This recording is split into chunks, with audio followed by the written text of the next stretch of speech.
impeachment officially moved to the Senate. Chief Justice John Roberts swearing in members of the Senate yesterday, marking the official beginning of the impeachment trial of President Trump. Joining me right now is Tennessee Senator, member of the Senate Judiciary Committee, Marsha Blackburn. And Senator, good to see you this morning. Thanks very much for being here. Good morning. You have publicly called for the 4 senators who are running for president, they are presidential candidates, to actually recuse themselves from this trial.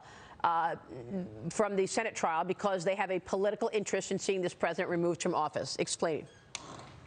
Yes, I think that there is a good precedent. It goes back to the 1868 trial of Andrew Johnson, who was a Tennessean, and calling for recusal from someone who would benefit. And when you look at the fact that these 4 candidates are spending hundreds of hours and millions of dollars to defeat Donald Trump, and they take an oath to provide impartial justice, I think that is a difficult standard for them to meet, and I have recommended that this would be a good thing for them to step aside from the trial. You can't write this. This is absolutely extraordinary that you have these senators running to take President Trump's job. They're running for president, and yet they're supposed to be considered jurists and independent-minded people to judge whether or not the president did anything wrong.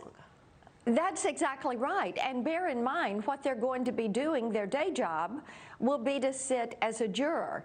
And then in their afternoons and evenings, their free time, they are going to be running for president. And Maria, I bet you that they are out there in Iowa this weekend. They got sworn in yesterday to be a juror, to provide impartial justice.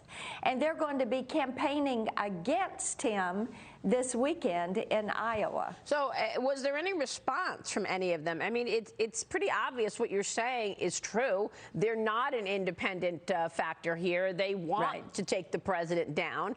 And yet, I mean, it just feels like the whole thing, whether it's the situation in the House, as Adam Schiff, began that by reading something that was made up. It wasn't even the actual transcript of the call, or the rules being changed as you went along. And now you have the Senate trial with 4 candidates for president sitting there.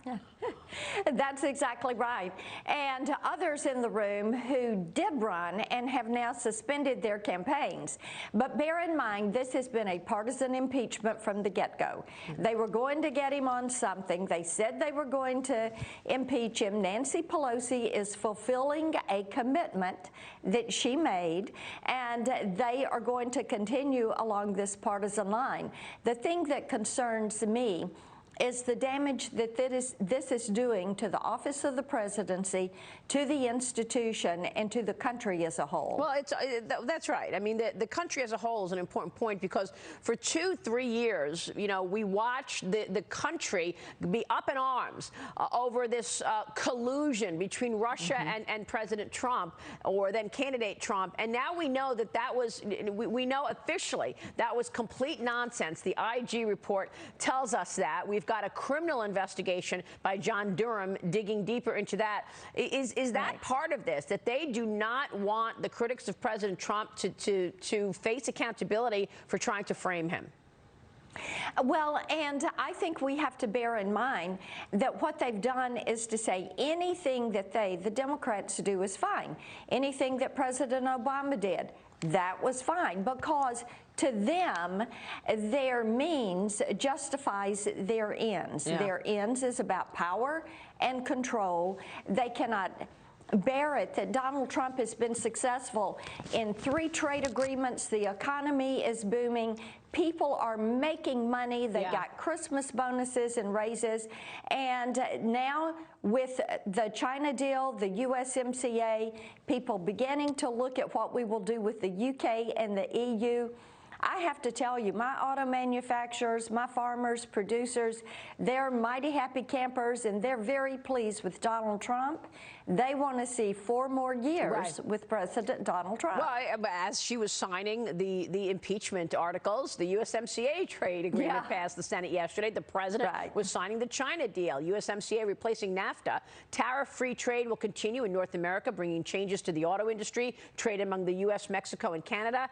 This is a rare moment moment of bipartisan cooperation against the impeachment backdrop, where most people agree USMCA is progress for the U.S. economy and will lead to growth.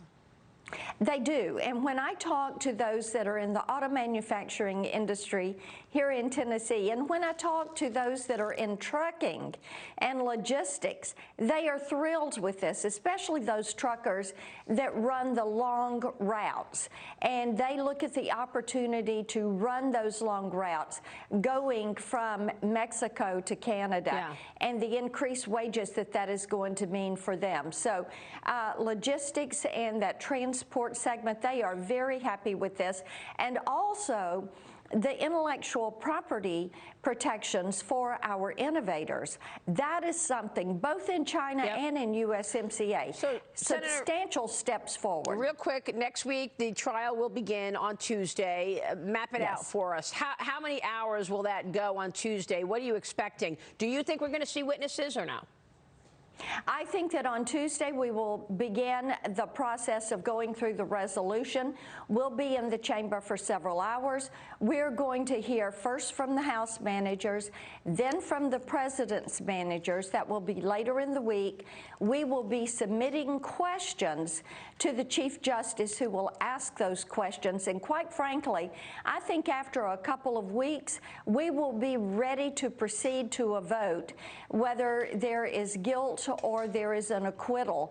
And quite frankly, I don't think you're going to see the witnesses. I'm not for witnesses. I think the American people, I know Tennesseans are ready to get this over with. They feel like that this is drug on for 3 years. They've been hearing this tale of we're going to impeach him, and they're saying we are done with this story. Get on with the nation's business. Senator, it's good to have you. We'll be watching, certainly. Good to be with you. Thank you. An important week ahead. Senator Marsha Blackburn there. Quick break, and then markets are pointing to another record day on Wall Street this morning. We are taking a look at how you can allocate.